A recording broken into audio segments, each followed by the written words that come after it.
Hey, welcome everybody to the Real Estate Investing Mastery Podcast. This is a special, never done before podcast with the one and only Mark Podolsky and Alex Youngblood. Two of the three of us are on treadmills, and Alex is not because he didn't get the memo. Okay, wait. This is what I'll do. Ready? He spins on a chair. Yeah, there you go. Get that heart rate up, Alex. So Alex, sitting is the new smoking, as Mark said earlier. Sitting is the new smoking. What about spinning? That was kind of like spin class, right? It doesn't. Yeah, absolutely. 3 minutes of the podcast, Alex is puking everywhere. It's a first in podcast history. So what's funny is that you guys are walking, right? And we just this year ventured into the homeschooling route with our kids. We have 4 small kids, so it's been interesting because you can get 3 of them engaged, but the 3-year-old, I have 8, 7, 5, and 3, and the 3-year-old is a little he needs attention, and rightfully so, right? So, but anyway, with the homeschooling thing, I've been running with my boys in the morning, right? My 7-year-old and my 8-year-old. And I was like, holy smokes. This morning, I felt like I actually had to try to keep it going. I was running, and I was like, you know what? You think you're going to just run a little slower to make sure, he can keep up and he feels good. But as we were going along, I'm like, whoa, this kid is keeping going. I'm like, okay, I got to press go a little bit more. I'm like, wow, he's 8 years old. Were you running outside? Yeah, outside, yeah. Wow. Around the neighborhood. Well, Mark doesn't. Mark, you don't even run at all, do you? You just walk pretty much all day on this treadmill, almost? I walk to the point where, if I don't have 15,000 steps by noon, I go into a big ball of shame. How many miles is that? Yeah, good question. I don't know. But I walk a lot to the point where, like, my wife is like, You're crazy. Like, why don't you sit and rest? Because I'm exhausted at night, and like I'm having like IT band issues. I got to find from walking. I've been doing this for years. Wow. So I'm not young like you, Alex. It's catching up with me. So I'm checking this right now on Google. What are you checking? How many 15,000 steps to miles. 10,000 steps is 5 miles. 10,000 steps is 5 miles. So you're walking about 7.5, 8 miles a day. Yeah. That's amazing. Yeah. So wow. I didn't want to do this podcast and make Mark feel alone by walking all by himself. So I got my treadmill. It's not as nice and fancy as his. And so then he's got his at 1.1. Is that miles per hour? Is that what that is, Mark? Yeah. I got mine up to 1.4, and so I was walking faster than him because I can't let him one-up me. But then I realized, if I keep this up in the whole podcast, at the end, I'm going to be winded, and you're going to hear me breathing heavily, and it's going to be awkward, and Mark's going to stay just cool. But, okay, anyway, enough of that. This is the Real Estate Investing Mastery Podcast, and I'm Joe McCall. I'm with the one and only Alex Youngblood and our special guest, Mark Podolsky, from the Passive Income Land Geek show. Something like that, isn't that? What do you call it now, Mark? So it's the Art of Passive Income, and then there's the Best Passive Income Model podcast, which we don't keep up with anymore. The current one's the Art of Passive Income, and then the landgeek.com is the website. Okay, so the Art of Passive Income podcast, and he's got a fantastic course called the Land Geek. What do you call it now? It's the Land Geek System Profit Generator. It's not the Land Profit Generator. Yeah. That's someone else. Jack Bosch. That's Jack Bosch. I love Jack Bosch. I know, I do too. Mine's the Investors Toolkit. The Investors Toolkit. I knew that. So a lot of you guys know, and Alex, I've talked to you about it before. I've been investing in land now for about 1.5 years, just part-time. We've done 25 deals-ish, maybe more. Super easy. Why we're not doing it full-time, I don't know yet. Just haven't had the time to really focus on it. But when we do focus on it, and we turn up our marketing, we do deals. And Mark's course was really instrumental. I actually went out and I bought 4 different courses on land investing. And I have a couple that are not my favorite and a couple that are my favorite, and Mark's is one of them. And really good, simple system. And we're not talking about flipping land in the inner city, although you can do that, but it's really hard. We're not talking about flipping land in the suburbs because that's too expensive. We're talking about flipping vacant land in the middle of nowhere, Colorado, nowhere, Oregon, nowhere, Arizona. You're buying these things for $500. We got a letter from Mark, Alex, on we bought a piece of land and flipped it real quick, but somehow Mark must have pulled the list while we owned it. And he actually sent me, I felt so honored, like the Mark Podolsky. That's funny. Frontier Properties sent me an offer for one of my properties, and it was like $500. I felt like I wanted to just like write an angry response or call him and leave an angry voicemail. Like you wanna make people mad, Alex. You send them an offer for 10 to 15 cents on the dollar for their property. Yeah. I'm feeling lazy here. I almost think I need to stand up and walk in place, like moonwalk or something like that. just jog in place, Alex. Yeah. I'll jog in place. Here we go. Right. Oh, what? Yeah. That's not gonna work. Do a few jumping jacks, but it's so funny, Joe. I was just talking with a couple people about the land investing, and you got Hurricane Harvey. You got Hurricane Irma. You got some other hurricane coming down the pike. Jose. It's like we don't have to worry about that. Like the mental bandwidth of, I wonder what's going to happen to one of my rental homes never comes into the equation. I don't ever get that call at 3 a.m. Hey, the roof is leaking or the toilet's not working. Like it's just a headache-free way of creating passive income. That's not sexy. I agree. We shuffle paper and we make money. But wholesaling land or wholesaling houses is kind of similar, isn't it? Very similar. You shuffle paper and you make money. Yeah, kind of. But land is so much easier. Now, I still love houses. I still like lease options. I still like wholesaling. We're still doing all of that. But I think land is a great way to just kind of diversify so not all your eggs are in one basket. And we've only been flipping our lots for cash.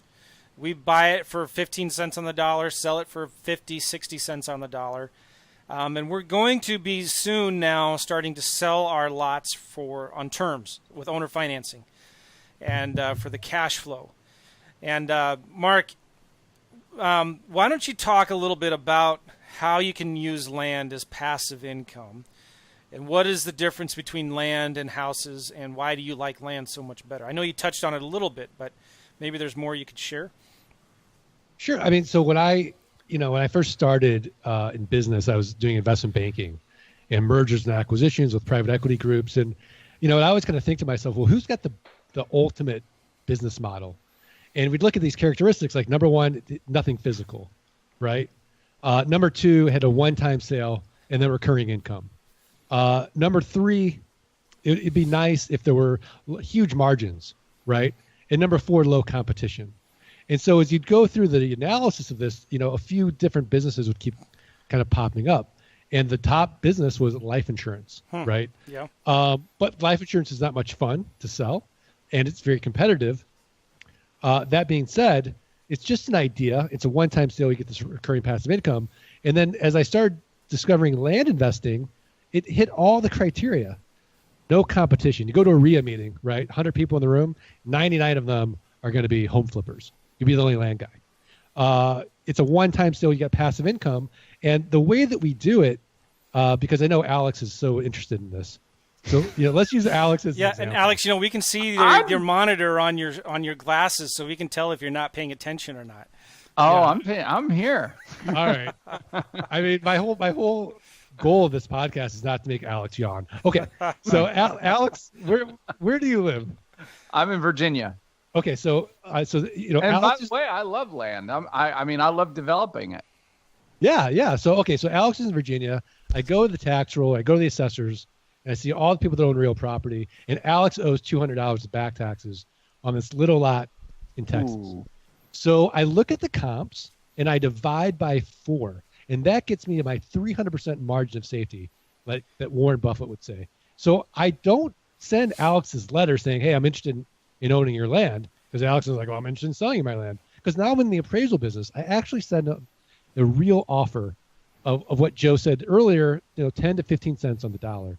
In our case, let's say it's 25 cents on the dollar based on the comps, right? 3 to 5% of people will accept that offer. And the reason Alex is going to accept that offer is he has... You just don't... I don't know if you guys caught that listening in.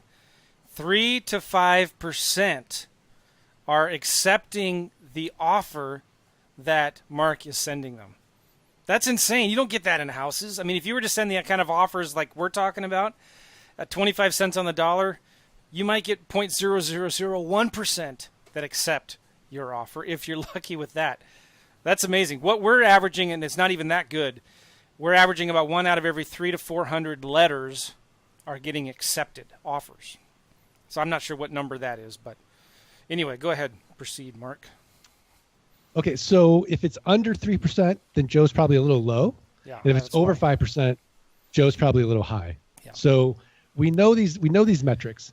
Now, Alex accepts the offer. He has no emotional attachment to that raw land in Texas because he lives in Virginia, and he's advertising to me. He no longer values it. He owes back taxes. Or maybe he's saying to me, hey, I'm distressed in some way. So he accepts the offer. We go through our due diligence. We go through our checklist. We own the property, and then we have a best built-in buyer, right? The neighbors. So we send out our neighbor letters saying, hey, before we go ahead and openly market this to the public, protect your view, protect who's going to be your neighbor, expand your holdings, right, and buy this property. And the way that we sell it, Joe, and the way I want you to sell it now from now on, is get your money out on the down payment or within 6 months of the down, and then create this owner finance note, right? And now you're getting $249, $449, $899 a month, right? A car payment every single month at, let's say, 9% interest. And now you're making a passive income without renters, without rehabs, without renovations, without rodents. And because you don't have to deal with the tenant, you're exempt from Dodd-Frank, RESPA, and the SAFE Act. And with geekpay.io, if you don't mind me plugging it. Oh, please go ahead. We automate it. I know. Joe's like, oh, no. And we automate it. This is amazing, too, what Mark has set up. And this is what I wanted to talk with him about on this podcast, is how he does his automation and his systems and VAs and all of that good stuff. But you're absolutely right. So you're talking about buying it right, because you make your profit when you buy it, and then selling it smart, where you're selling it, you get your money back either immediately with the down payment when you sell it, or within 6 months, usually, of the financing. But you don't have to worry about tenants, termites, trash, toilets, hurricanes, tornadoes. Hey, I don't know if y'all can... What's his name, Alex? He turned his mic. Okay. But anyway, so that's the amazing thing about land. And so you can do a lot of these deals virtually. And this is one of the things I love about land. They're easier to do virtually. By the way. Eric. Cool kid. Yeah. Eric. You can do land easier virtually than you can houses. Yep. Right. It's scalable. You don't, I can't it's awesome, right? Time I had to look at a piece of land. I mean, I don't look at it. We outsource all of it. It's all systematized. We're 90% automated with software. And, you can travel the world, go to Czechoslovakia, right? Do deals. All you need is an internet connection and your laptop. It's great. Mark, there's no tenant dance that you have to do, if a property's occupied and you're like, hey, I want to get my guy in there. He wants to take a look at it and all that kind of stuff. It's just like drive by, take a look, let me know, right? Right. And, let's talk about the dark side of it, right? Because we're using a land contract. If they don't make their payment, there's no cost to foreclose. We get another down payment and we expand that note and get a higher ROI. So we're averaging 800 to 1,000% ROI on our notes, as opposed to 300 to 400% on a cash flip. Now let's talk about, nice. It's a great ROI, but you don't get the tax benefits owning land that you do with houses, right? No, you do now, because we got geeky with it. So if you ever had Damian Lupo on your podcast, he sets you up with something called a qualified retirement plan. It's like a self-directed IRA on steroids. So I can invest with my Roth and get tax-free income, or my SEP and get tax-deferred income through this, as long as I don't self-deal. As long as you don't self-deal, I can buy and sell raw land through my QRP. But you're right. Typically, you don't get depreciation because the land lasts forever. like you could do on a house. But if you want to get tax benefits, you can use a self-directed IRA, which I don't recommend. I would recommend a QRP. You can go to totalcontrolfinancial.com. Which stands for what? Qualified retirement plan. Gotcha. You can put up to $55,000 a year in that qualified retirement plan. What was the website you just gave again, Mark? Totalcontrolfinancial.com. Okay, totalcontrolfinancial.com.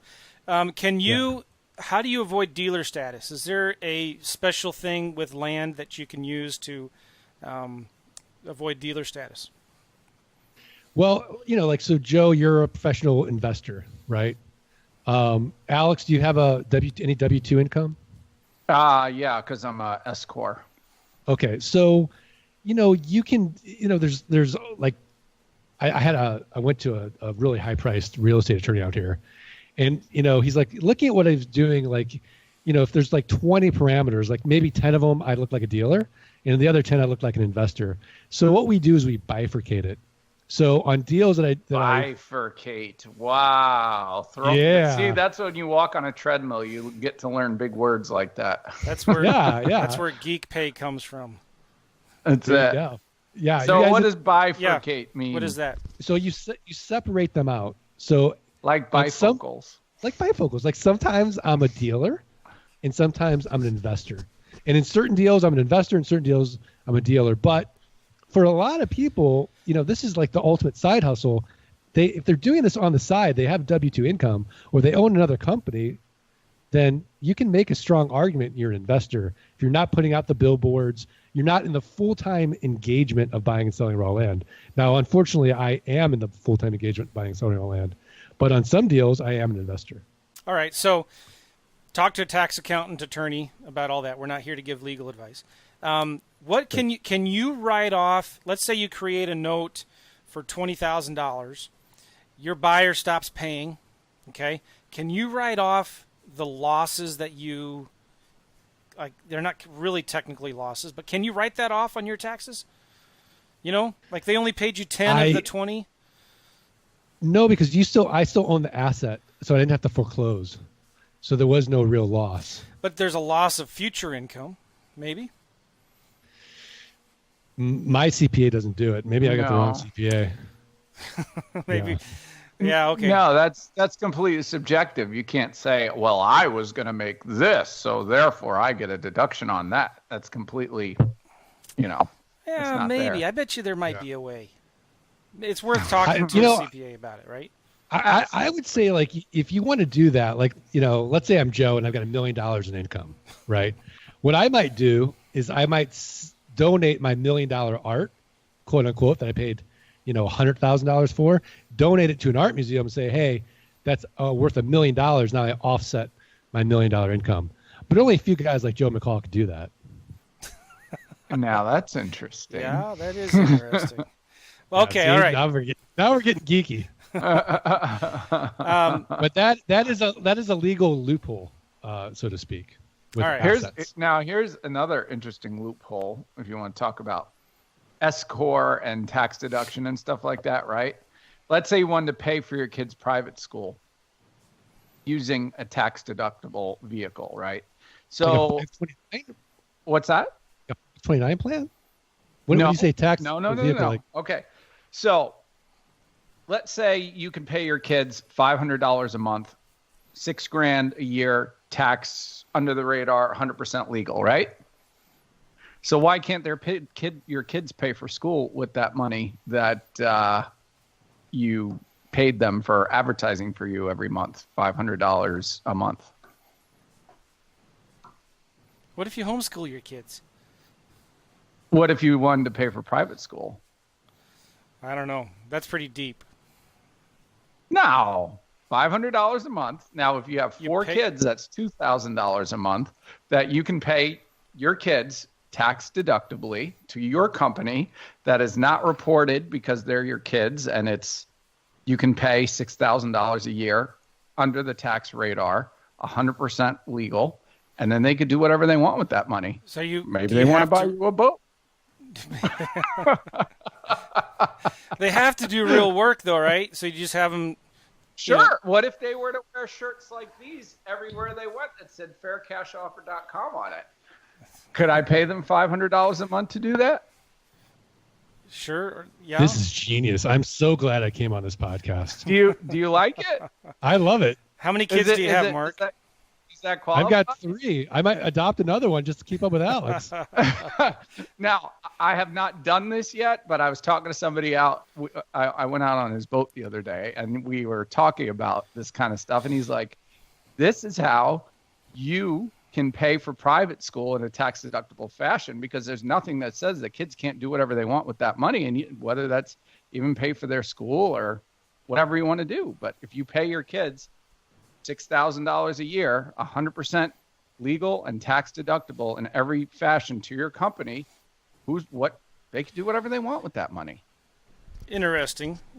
But, let me redirect this back to... Yeah, redirect it. He went a little geeky with the art and stuff like that, so I had to throw a little geek in there as well. One of the reasons why I love using virtual assistants is I don't have to 1099 them, right? I don't have to W-2 them. Do you not? Is that true? I don't know. I hire them on Upwork. They take care of it. It's a marketing expense. You do it on Upwork. Yes, you're paying Upwork, right? Mm-hmm. You're not. Right. Now I do independent contractor agreements as well. Even with your Filipinos? No, because they're on Upwork. Even with your Filipinos, with people that are Filipino. And what's interesting is I've actually outsourced my outsourcing. So I have my acquisition manager hires my VAs. So I have my assistant. I don't have a one-to-one relationship with them. So I just pay the invoices. All right, so I don't know. I'm not a tax guy. I hate taxes, but none of us are tax guys, But it's interesting. Now you might see my screen flash a little bit, but I'm going to look for paying your kids. All right. Well, so I know you can pay your kids. You can pay your kids for whatever you want. Yeah, you can pay your kids as long as and your spouse, and you can as long as you're making an argument that they are doing something for the business. Yeah, you'd have to prove, I think. Isn't advertising though something that is completely subjective and versus work eyeballs and all that kind of stuff? Would you, Joe, if I paid you $500 a month, would you wear this shirt wherever you went? No. You wouldn't? For a day, I would. 1 or 2 days. Well, there you go. What if you just charged me for a day $500? Would I pay it? What if we went? Maybe. All right. So, virtual assistants. It used to be just 10 years ago, practically, that it was really hard to find virtual assistants.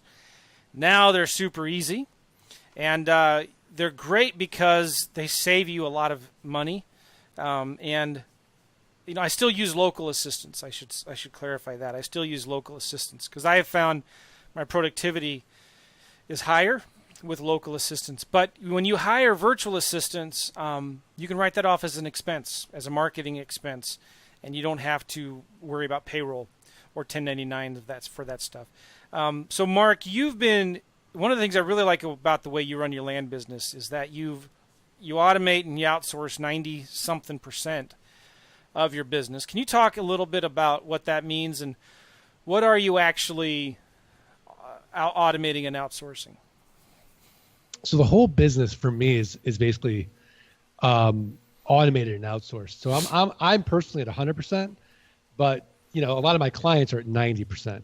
Right? They're still doing the selling aspect of it, but if we break up the big chunks of the business piecemeal, the first piece is county research, right? Where are we going to go and start sending out our offers?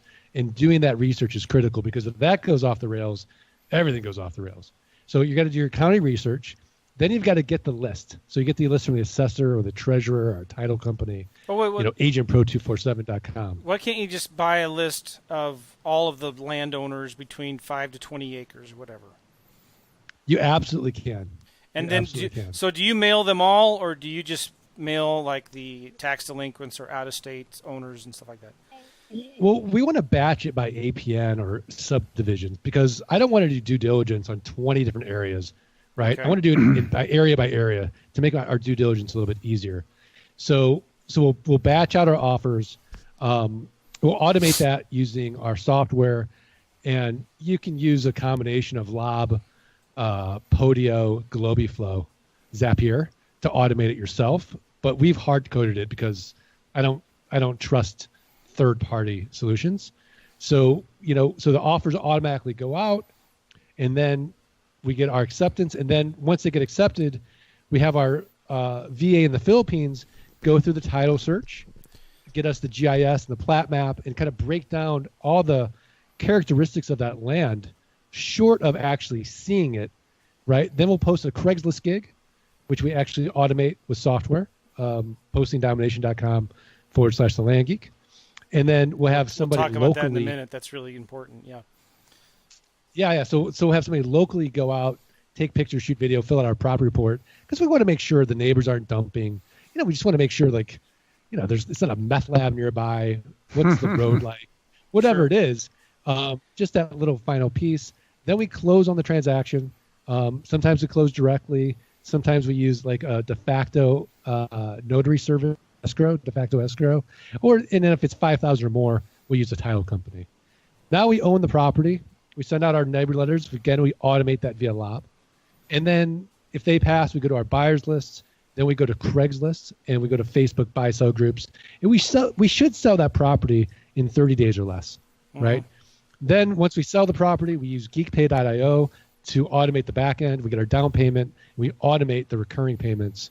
So it's a set it and forget it type system. If the ACH fails, we actually have a credit card as a backup on file as well. So Alex, we're assured of getting paid. Nice. Did I mention the site, Alex? Geekpay.io. Geekpay.io. We'll talk about that in a minute because that's where you collect all your payments, and it's a system that you created, and there's not anything else like it in the land investing business. And you're actually now starting to go into other businesses as well. You missed an important part. You didn't miss it, but you talked about it real fast. The handling the calls from sellers and from buyers. So how do you automate that? Okay, so we use Ring Central, and we use a Zap. So if they hit 1 to buy land, that goes to the acquisition manager. But if they hit 2 to sell land, that goes to Fancy Hands with our script, because sometimes they want to just call and yell at us about the lowball offer. They don't really want to sell the land. So we have the Fancy Hands VA get our script and then qualify the seller. They're really a seller. And then that goes to the acquisition manager. The acquisition manager then sends an email saying we're going to close in 7 days. Fancy Here's Hands. the process. Fancy hands. I thought like you would jazz hands? No, Fancy Hands. It's like, how would you describe it? You hire VAs like a certain number of hours. Yeah, they're U.S.-based VAs, and that's our intake process. All right, so I would have thought you would have had just a full-time dedicated VA to handle those incoming calls. I can't have a full-time dedicated because that person would take so much abuse, they wouldn't last. They would hate it. It's not a fun job, and this way, it's outsourced, and I'm bulletproof in that sense, right? I don't want to keep having to retrain somebody on the intake process. There's not any money in it. They're not going to get a commission for talking to a seller. So, this comes out to about, I want to say, $3 a call on average. Fancy Hands isn't a bad website, is it? Okay, it's not. I love Fancy Hands. They do research. Like if I'm gonna book a flight, I never stay on hold. I just text them, call this person, then connect me. Fancy Hands is great. They're fantastic. Interesting. You're using them to take your local calls, to take your land calls. To take the land calls and qualify. Are they really a seller, or are they just upset? I have never heard of anybody using that before. Go ahead. Because I'm so geeky, Joe. And that makes total sense. We just got a seller that called us and left a voicemail. Well, I got all these monitors and treadmills and microphones. I'm getting confused and lost here. We had a guy call us up. He said, "You bozos." He called us bozos. He said, "You got to just stop sending me these letters." I'm talking just like he did. "You are just a bunch of idiot bozos." He's going on and on about bozos. So, I guess that's pretty tame compared to some of the language we've heard recently. I put it onto Facebook. I put it onto your group, Alex. I saw. Yeah, it's funny. It's so funny. I have so many funny letters that come back. I haven't gotten glitter yet, but I'm just waiting to get glitter. But like people get so upset by these things. Like, I get lowball offers. I just throw it away. Like, just throw it away. Yeah, I know. But yeah. All right. So what are you using for managing all of your deal flow? You used to use Podio. What are you using now? Right. So mine's called LG Pass. It's the Land Geek proprietary automated software system, and it's basically off of the Podio system. We just hard coded it, and it's super fast, and it's the same exact thing. You go through each phase of the business using it, just like you would with Podio. Okay, so it's similar to Podio. You put all of your data in there. It sends the when you get the list of 10,000 names and addresses. You put it in there. You can send the mail from there. Correct. To go out to sellers. Well, you put in your offer or your calculation, and it calculates the offers for you. Sends the letters for you. So when the calls come in, when they go to Fancy Hands, do they ask them, like, is there a code on the letter or something like that? Yeah, all that's explained in our script to the Fancy Hands representative. Okay. Who then will email our acquisition manager with the information needed for the acquisition manager then to go back into LG Pass, take notes on that record, and then close or not close. Right. So then they can look up that data from that code that's on the letter and then attach it to the new lead that comes in. That new lead then is in the database, and you or maybe your acquisitions manager will look at that, do the due diligence at that point, right? And determine if there's access, determine if there's, HOAs is a big deal. You need to know if there's HOAs, you should probably pass on the deal. Are there back taxes? And that's not a big deal because you can cover that, but you need to know that stuff. And is the person on title the same person that you're talking to, or are they deceased? So you do some due diligence like that, right? Right. Now, we've also taken it a step further. Now, we do have a dedicated VA that's also U.S.-based to retrade, right? So we get to the point where we're done with due diligence, and sometimes the acquisition manager is so overloaded with deals that we have another VA will call back and say, hey, look, I know our initial offer is $1,000, $200 in back taxes, and your neighbors are selling the same property for $750. So we now have to the most we can pay you net is $750. And then they'll say, and then what we'll do is we'll give that VA an extra hour as a bonus. So for getting the deal down. Okay. So now they're motivated to retrade. Interesting. And then it goes back to the acquisition manager, close at $750. And then we actually use Lob even to send out a seller check. So I don't even have to write checks anymore. Take that, Alex Youngblood. Nice. So you're using Lob, the integration with Lob, to send even the checks. Right. But are you? How does that work? Do you have the mobile notary when you're getting the deed signed? Hand deliver the check to the seller? No. So what we'll do is we'll use Simplifile. So I only work with Simplifile counties. So once the seller signs and notarizes that deed, right then and there, we'll have the notary, if they're there, scan or take a picture with their smartphone, the deed. We'll then record the deed via Simplifile. Simplifile will record that deed within 5 to 10 minutes. Once we get confirmation it's been recorded, hasn't gotten kicked back, we'll then say, okay, we're going to send you a check. Oh, so you don't exchange it right there. No, because the problem is what happens if the assessor kicks it back? Right? Now I got to go chase the seller again. Oops. Whoops.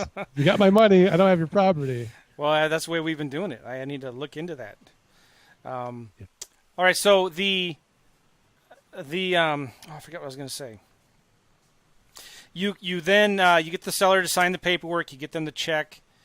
You go and you get somebody local there to take pictures, shoot a video. Right. So about a $50 Craigslist gig. Shoot pictures, take video.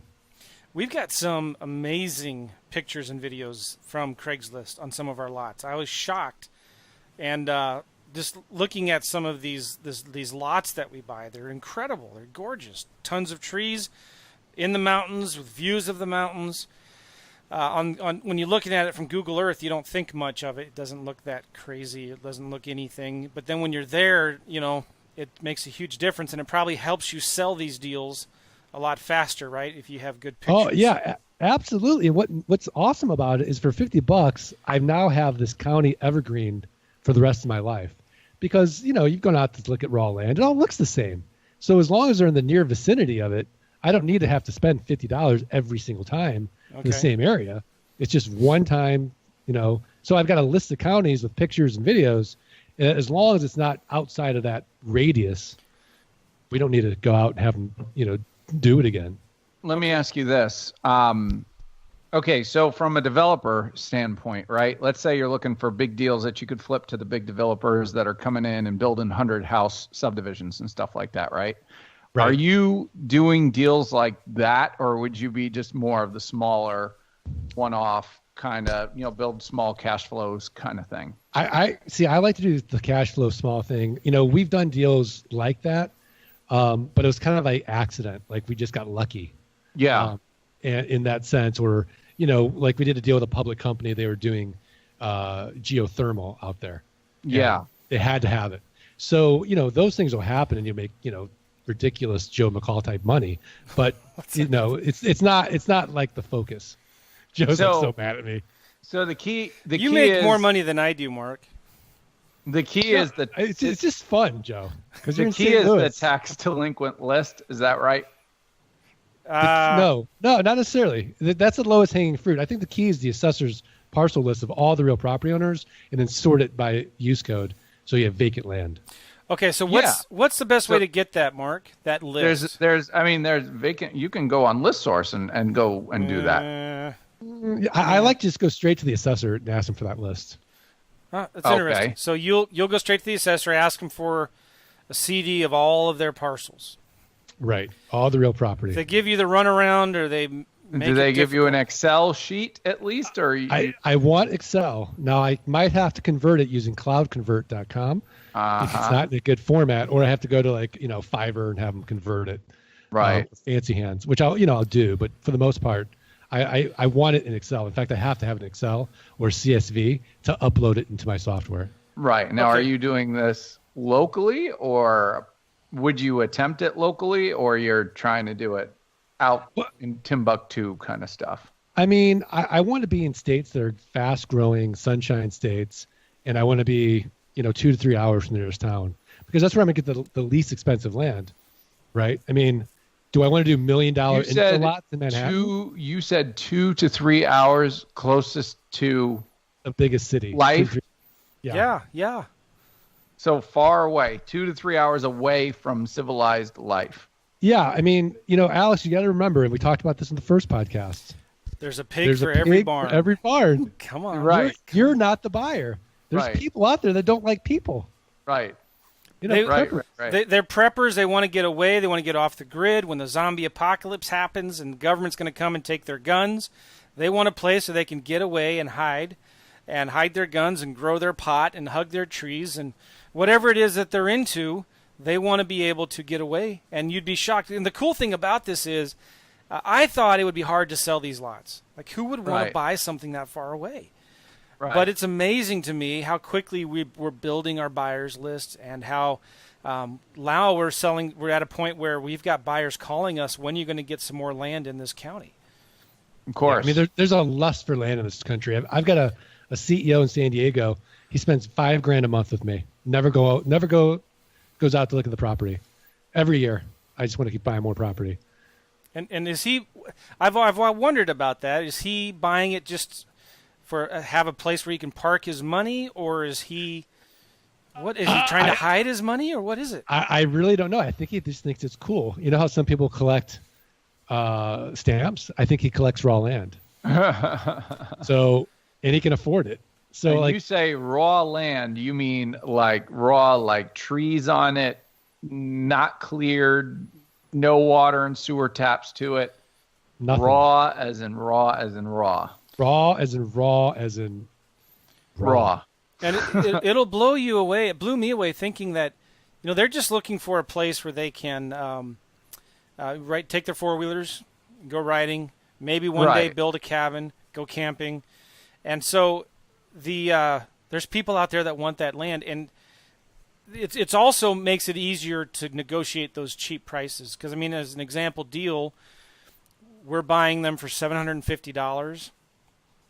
They're worth maybe $5,000, or maybe $10,000. We're buying them for $1,000, and we're selling them for cash for $5,000. We're selling them for terms at $10,000 approximately. Right. So you can't do that with land that's in the suburbs or right next to the suburbs in a major city.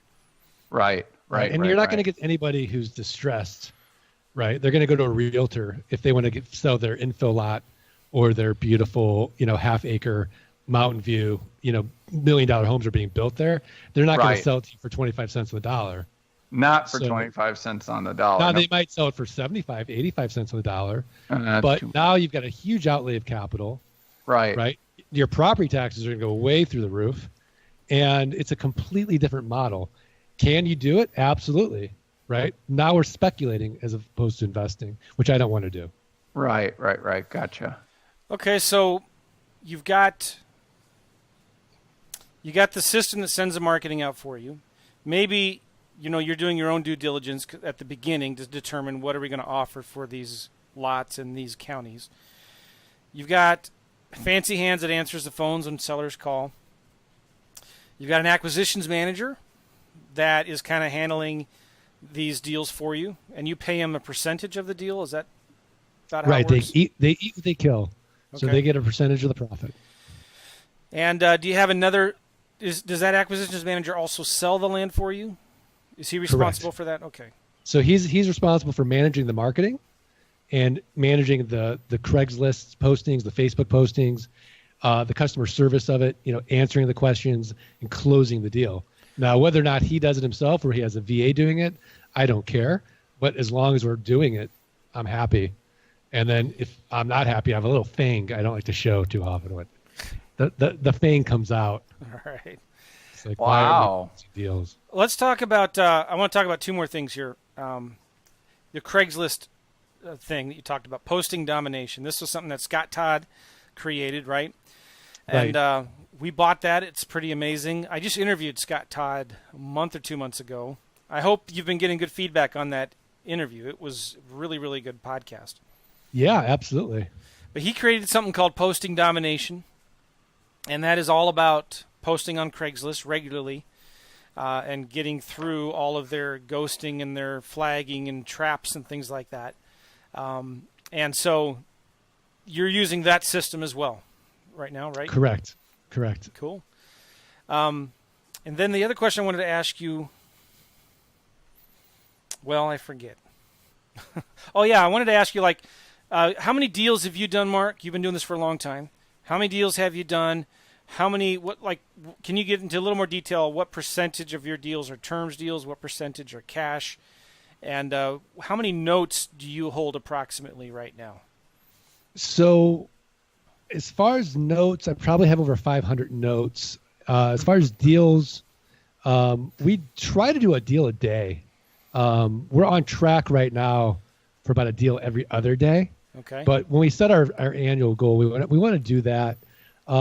We're at over 2 million this year. And I've done over 5,200 unique transactions. So 2 million in gross enterprise value. Yeah. So that's how much land you own. No, that's how much we've sold so far this year. Okay. So go ahead. 50,000. So that's the number you sold it for. So if it was, or is that the value that it was a $50,000 lot? Right. So let's say that I've invested $200,000 to buy, and I've sold for $2 million on terms. Okay. And hopefully got my $200,000 out or something close. All right. Yeah. So what percent of your deals do you sell on cash and what percent on terms?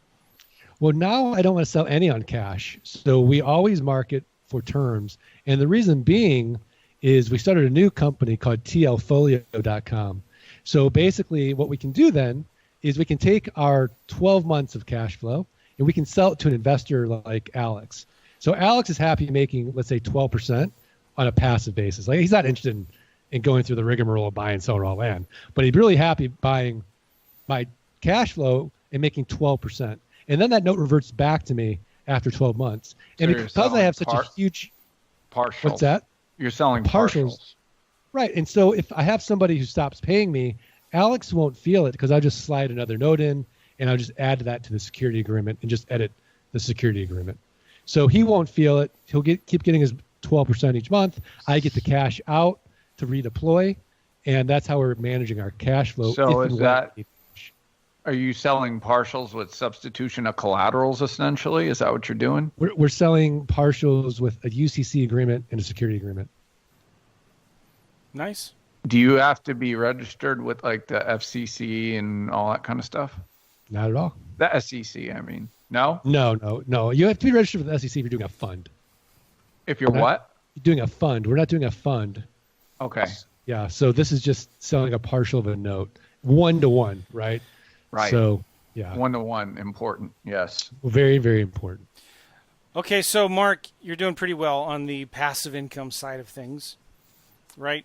100. Right. So the goal is basically you want your passive income to exceed your fixed expenses, which is why I keep hazing Joe about how wealthy he is, because I live in a really expensive part of the country compared to St. Louis.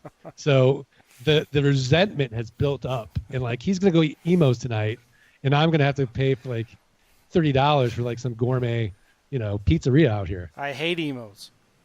I'm not from St. St. Louis. Louis. St. Louis. Emos is the worst. I don't know why local people in St. Louis like Emos. Of course, my kids who are all raised here love Emos now, so I couldn't. Yeah, I couldn't do anything. You to grow stop up that. with it. Yeah, that Provo cheese is addicting. Oh, it's horrible. So okay, let's talk about that real quick, and then we'll let you go, Mark. Appreciate your time. Somebody wants to make $10,000 a month in passive income. Can you give us a quick roadmap, like how what would they need to do, like, and approximately how many deals would they need to do, and is that possible within a year? Yeah, I mean, Scott Todd replaced his Fortune 300 income in 17 months and 3 days. That was well over 10,000 a month. He's just a good example of it. Yeah. So it just depends on what you need to do, but it's just a numbers game. So you just do your backwards calculations. If I'm, let's just be super conservative, right? If I can close 1% of my deals, right, and then just say, look, the average note is $200 a month, right? I need 50 notes, the 10,000 a month. Yep. So very, very doable. I'm pulling out my little spreadsheet here.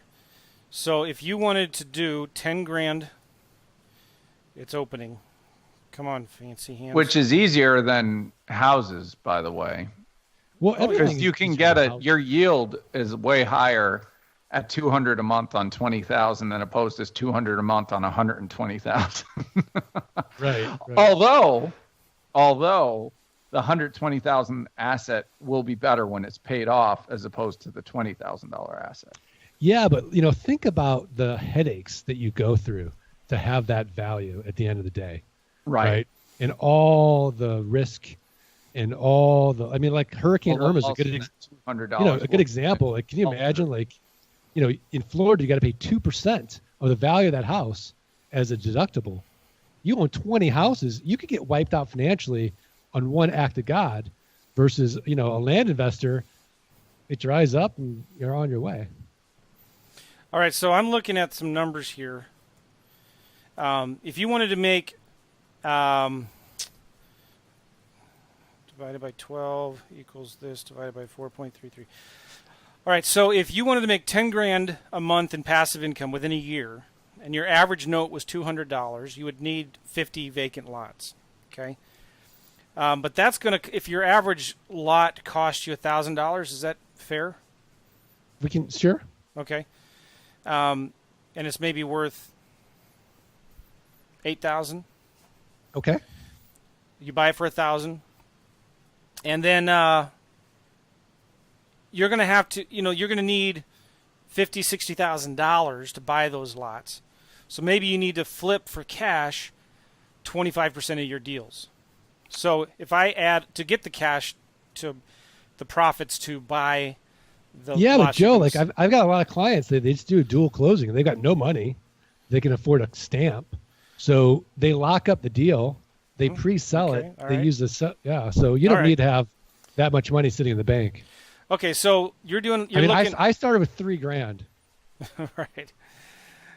All right, so you need to do. Let's say if you do 60 flips in your first year to get 50 that you sell on terms. Right. That's about 5 a month, 1.5 a week. Right. About 1.5 deals a week. Now that's right from the get-go. Maybe at the beginning, the first couple months, it's a lot slower. Eventually, get to a point where you're doing 2 or 3 deals a week. But how doable is that for somebody that is just getting started? Is maybe thinking about, I want to quit my job sooner rather than later. I'm thinking about this or that. How hard is it to do 1 or 2 deals a week? I think that it just depends on the person and their why, right? Because they're going to encounter challenges like everybody does in business. And will they go through them? So, there's enough examples out there of people who've done it. The question is, will you embrace the suck long enough to do it yourself? I don't know. But is it easy? No. Is it simple? Yes. Yeah, that's good. I like that. And I know those are hard questions to answer. I get asked them all the time. But let's look at what I like to do is working backwards. Okay, so if I need to do, let's say I want to do 1.5 deals a week. Okay, and I'm getting a 3% response rate. Is that a fair? Sure. Maybe I should do 1% response rate. Well, let's do a 1% close rate. 1% close rate. Yeah, there's a difference. Yeah. Okay, so I take 1.5 divided by 1%. So I need to send out 150 letters to get 150 letters a week to do 1 deal a week. Right. That's insane. Right. So we recommend people like working out, like just send out 20 letters a day. It's 140 a week. Well, okay, but double that. 1 deal out of 300 letters. The problem with doubling it is when you first start, that's why I call one of my programs More Deals You Can Handle. It literally could be more deals you can handle. Okay. And that could be the problem. Now, the luxury that we have is that unlike, housing, there isn't someone waiting to close on that deal because you might be the only letter they see for months. And then, you get them at the right time. Yeah, there's no urgency to close really fast, but it does take time to handle it, especially when you're a newbie. Obviously, there is a learning curve too. It takes some time to learn.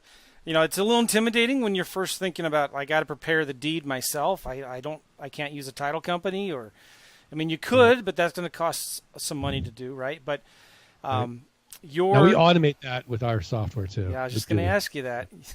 Yeah. LG Pass will prepare the deeds for you in most counties. Right? And the contracts, right? So what used to take me 20 minutes in paperwork now takes about 2 seconds. That's awesome. It's amazing. It's the best time ever to be in business. It sure really is. Automation. Not just my business, any business. Your business. It's just amazing what we can do today. This is so cool because I've been to Europe 4 times since we've been married. Twice with all 4 of my kids. And we would flip houses from Europe, from Prague, which is in the Czech Republic. Mark Podolsky, who should know this because your last name is from that area of the world, right? It's not Czechoslovakia anymore. Sorry. I know. But where is your family from? Where's your namesake from? Podolsky, Ukraine. So there's a little town. Yeah. Cool. All right.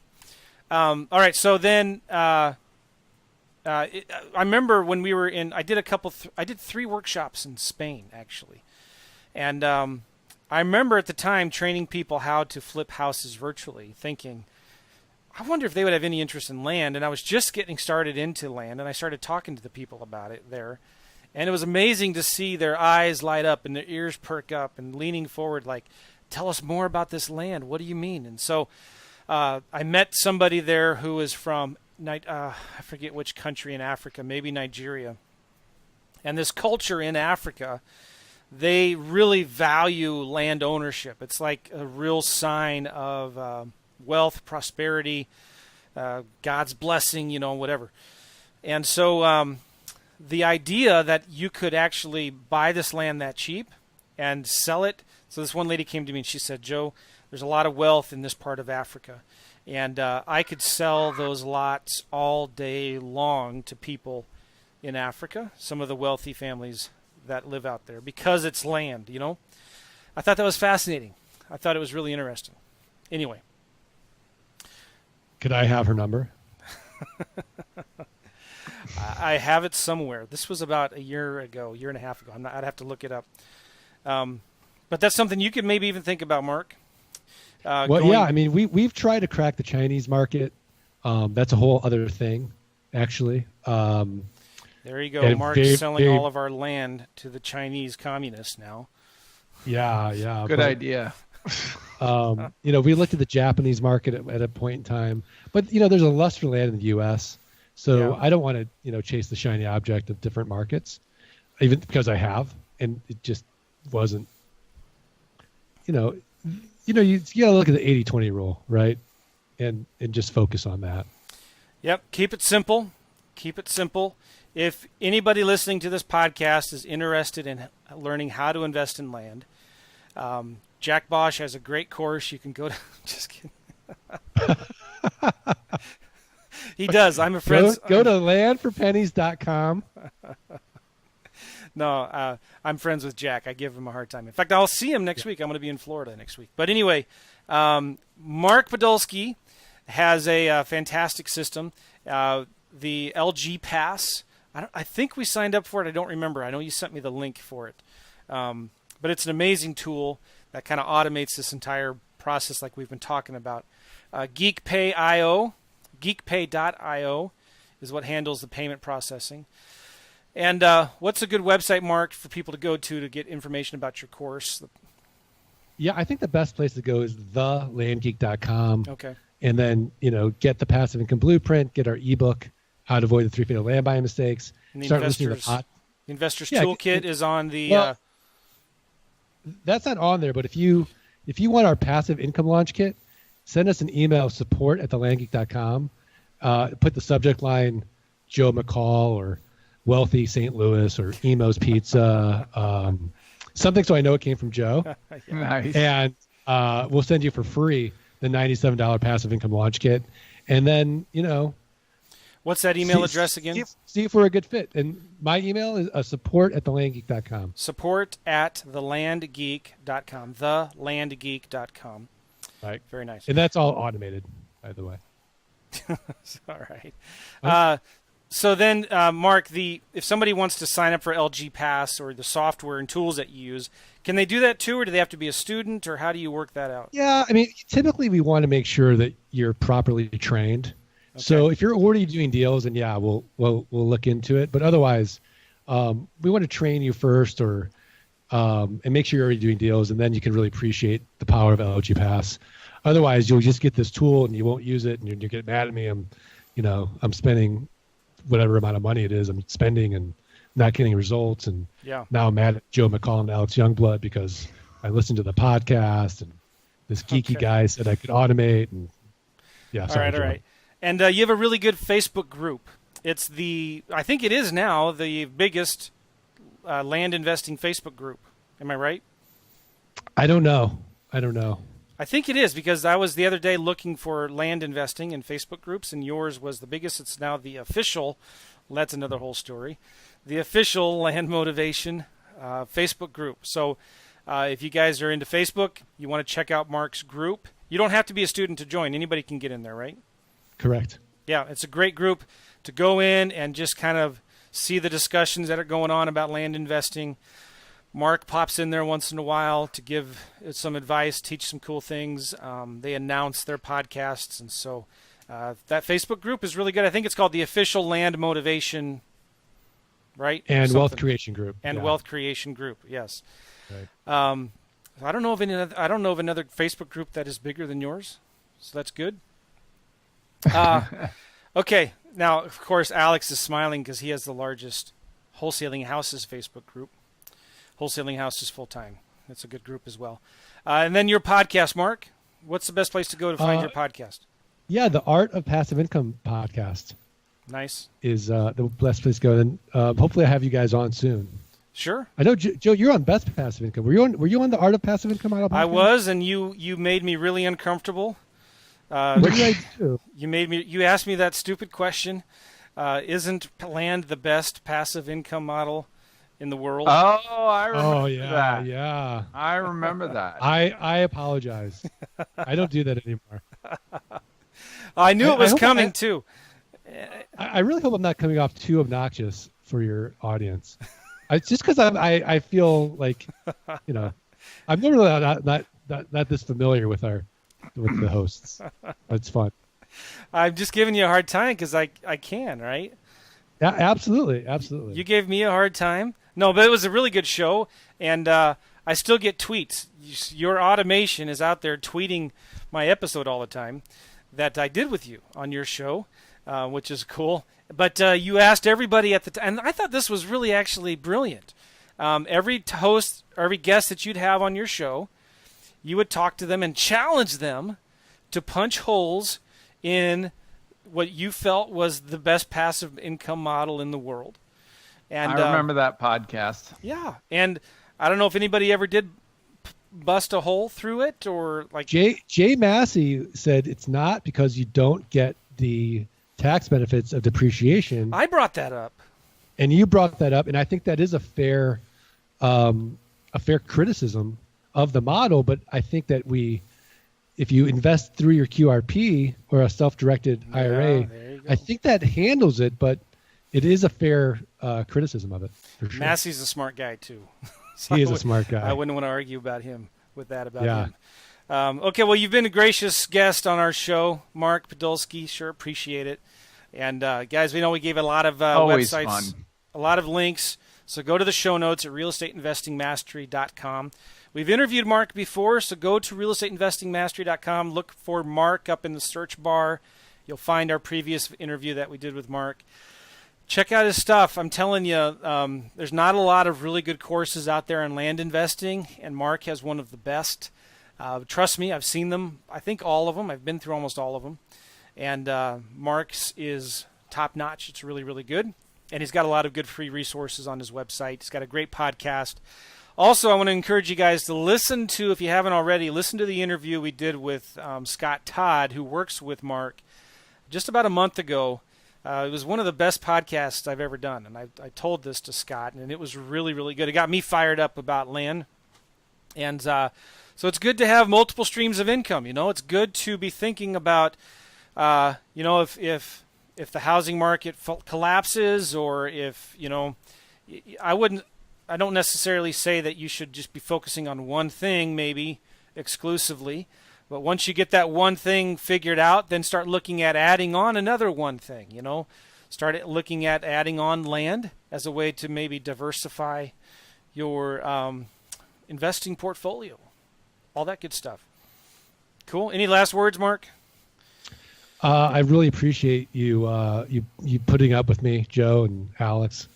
I'm just honored to be back here, and it's great. And I would just say to the listeners that my favorite quote is, if you'll do for the next 3 to 5 years what other people won't do, you'll be able to do for the rest of your life what other people can't do. Yeah. And that's good. And it doesn't matter, which model or which thing you do, but if you have a plan and you execute on that plan, colors become more vibrant, food tastes better, you get a treadmill desk, everything's better in your life, and you might as well do it. Right? Well, we should look to see who's sweating more. Is it me or you? Well, it's like 110 here. I hope I am.